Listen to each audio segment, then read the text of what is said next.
A new topic somewhat. Now in arithmetic, you may be familiar with the concept of precedence. Precedence, what that means. What does that mean? Coming first.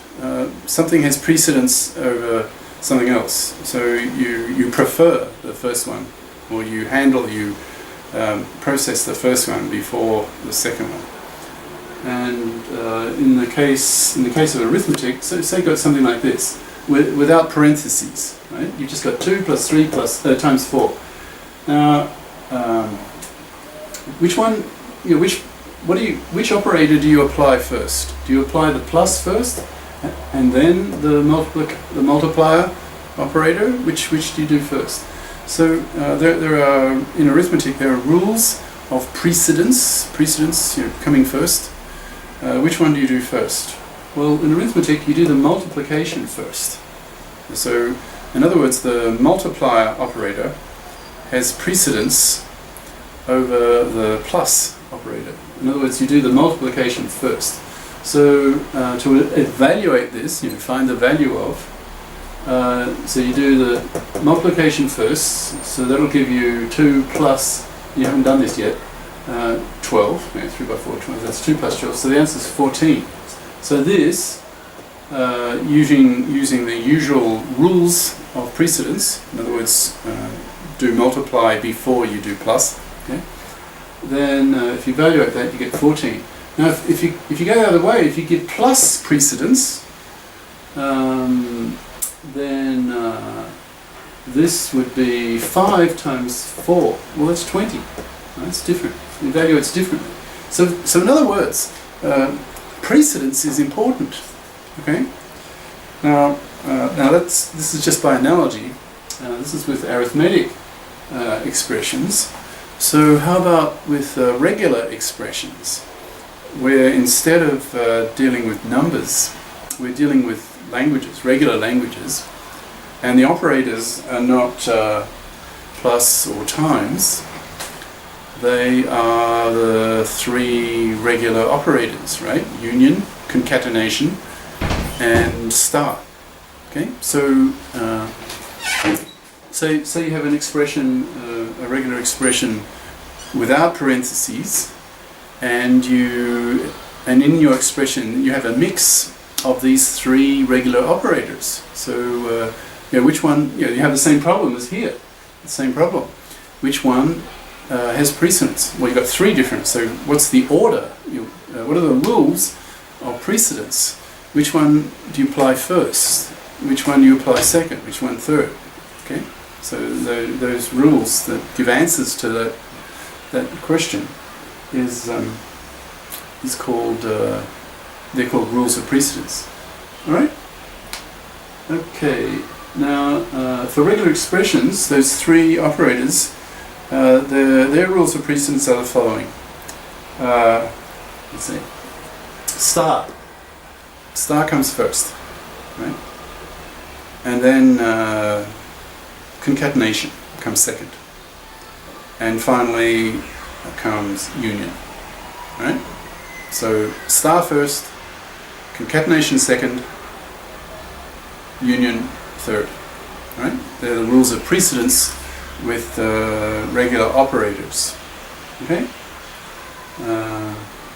Now you can change the order by using parentheses. Like for example, say you wanted the plus to be done before the multiplication. This is in arithmetic expressions. When you put parentheses, like here, and here.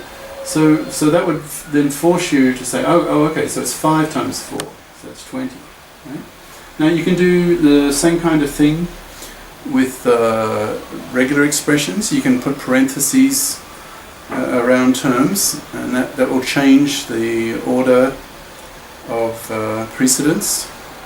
Okay, so yeah, just see the analogy between arithmetic expressions and regular expressions. Right. Okay, so sort of end of topic.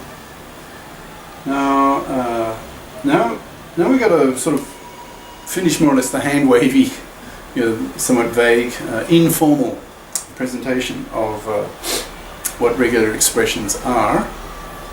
well, let me just summarize essentially. So what is a regular expression? It's what you get when you apply one or more of the three regular operators, union, concatenation, star, to languages, one or more languages, okay? Regular languages. Now remember that from the previous board we had theorems that if you apply a regular operator to, well, it depends whether it's unary or binary operator, but let's talk binary operators. So for example, union or concatenation. If you apply that operator, regular operator, to two regular languages, you will get a regular language.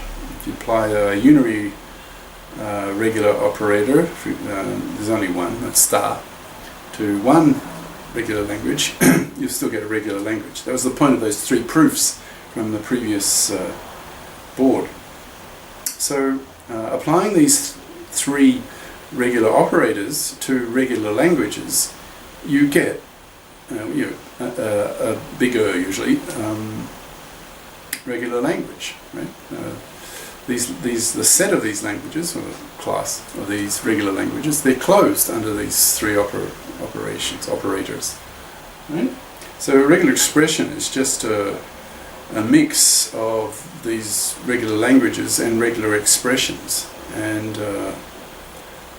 they're not an arbitrary mix. You have to apply them appropriately in reasonable order. You don't have like two operators in a row or stuff like that. So now we need to get into the formal definition of a regular expression. Like what regular expressions are allowed. We're setting up now rules for creating regular expressions. So now we're getting to the formal definition. Right? So in the text definition 1.52, so this is the 52nd thing that has been ID'd, numerical ID'd by Sipser in chapter 1. Right? So it's a definition. So this thing, whatever it is, R, is said to be a regular expression if R is, and then 1, 2, 6 things. And later, when we come to showing, like in the fourth session of this board, we will show that a regular expression and a finite automaton, those two concepts, they're actually equivalent, which might be a bit surprising. So I'm jumping ahead a bit. And to prove that they're equivalent, we will need these 6 things, these 6 parts to this definition. Okay, so we will come back to this in the fourth session of this board. Right. Okay. So we're defining what R is. We're defining what a regular expression is. Okay. Now the first thing is just now remember there's a shorthand. Now a regular expression describes a language. Okay, and remember our shorthand. This A here is actually, it's shorthand for the set. So wiggly brackets A inside. Okay? So, but in shorthand we just write it as A, where A is some member of an alphabet. Okay? So in other words,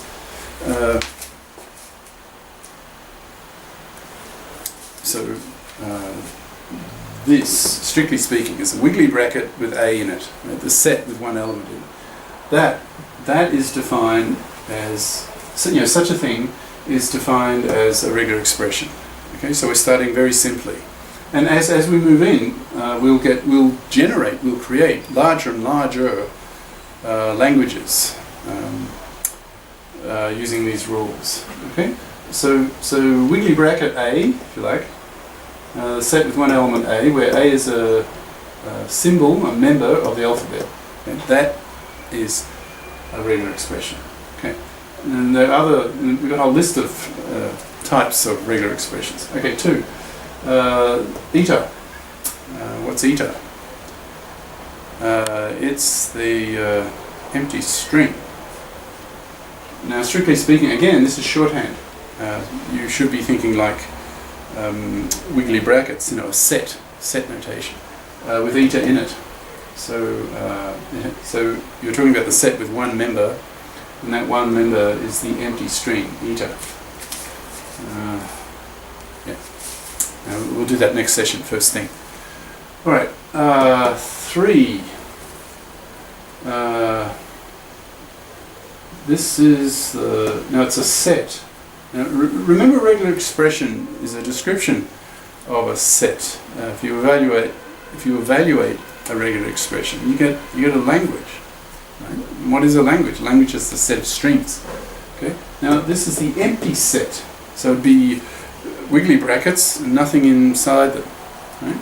So that's so these three different types, and they're all regular expressions by definition, because we're defining what a regular expression is. Right? So it's that or that or that.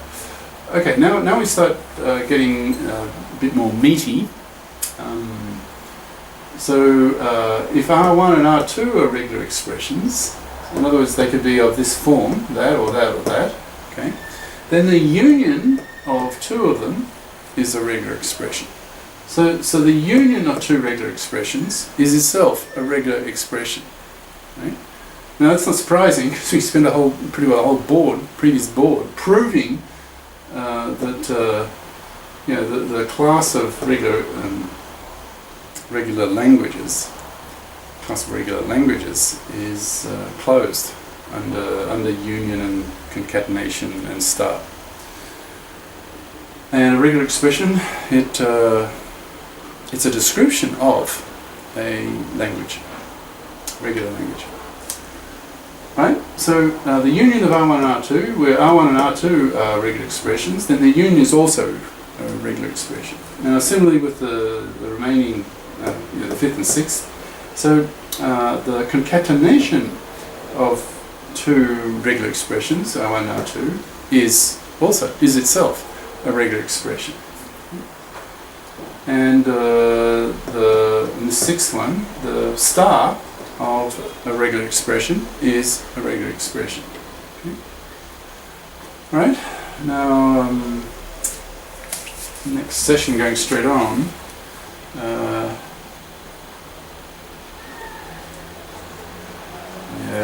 The next session is really just lots of examples, elaborating on this concept of a formal definition, giving examples, stuff like that. It's a little bit dry, but important.